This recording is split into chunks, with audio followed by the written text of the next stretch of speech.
Ya, orang kadang kita ini sama Allah Subhanahu wa taala dituntut untuk membuktikan bakti kita sama orang tua itu di saat orang tua kita berbeda pendapat sama kita.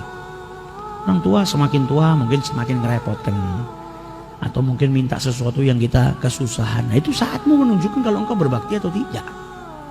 Jangan justru malah marah, malah nyakitin hatinya orang tua. Engkau baru diuji dengan ujian yang kecil seperti itu. Ada orang-orang yang diuji dengan ujian yang luar biasa. Dulu ada satu dokter nyeritakan kejadian nyata yang dia alami. Dokter ini di rumah sakit kedatangan orang namanya Muhammad. Muhammad di usia 30 tahun. Dia bawa wanita tua, wanita tadi dipeluk sama dia. Dan wanita itu berontak terus. Mau buka jilbabnya, teriak-teriak, berontak kepingin lari. Dibawa ke rumah sakit, kata dokter perempuan tadi, ini siapa? Ini ibu saya. Lah kenapa kok sampai seperti ini? Ya ibu saya memang dari kecil lahir dalam keadaan kekurangan di akalnya. Kalau zaman sekarang kita nganggapnya orang sakit jiwa lah, ada kekurangan. Lu bagaimana ceritanya kok bisa punya anak? Sakit jiwa kok punya anak? Iya, memang ibu saya ini dinikahkan sama ayah saya, sama satu orang supaya punya anak saya yang bisa ngasuh ini, ngerawat. Dan mulai dari usia 10 tahun saya sudah ngerawat ibu saya. Saya yang bersihin kotoran, saya masakkan ibu saya ngasih makan. Kalau mau tidur saya ikat kaki saya dengan kakinya ibu saya takut ibu saya lari dari saya. Saya takut keluar dari rumah nanti susah nyarinya, makanya dia mau tidur diikat. Jadi anak yang soleh, yang luar biasa. Kita nggak dikasih sama Allah ujian seperti itu.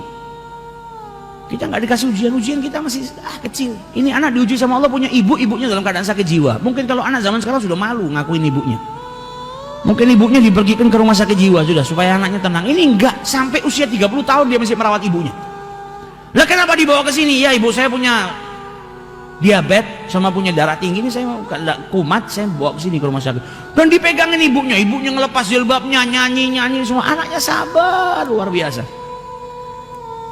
Maka kata dokter tadi, kenapa tidak kau letakkan di rumah sakit jiwa? Ibumu kenal nggak sama kau? Nggak tahu. Sampai detik ini ibu saya nggak tahu kalau saya ini anaknya. Lah kalau gitu ngapain kau asuh? Kau letakkan rumah sakit jiwa dan kau bisa membina karirmu. Tapi yang menciptakan ibu saya tahu kalau saya anaknya. Allah ini nggak pernah lupa.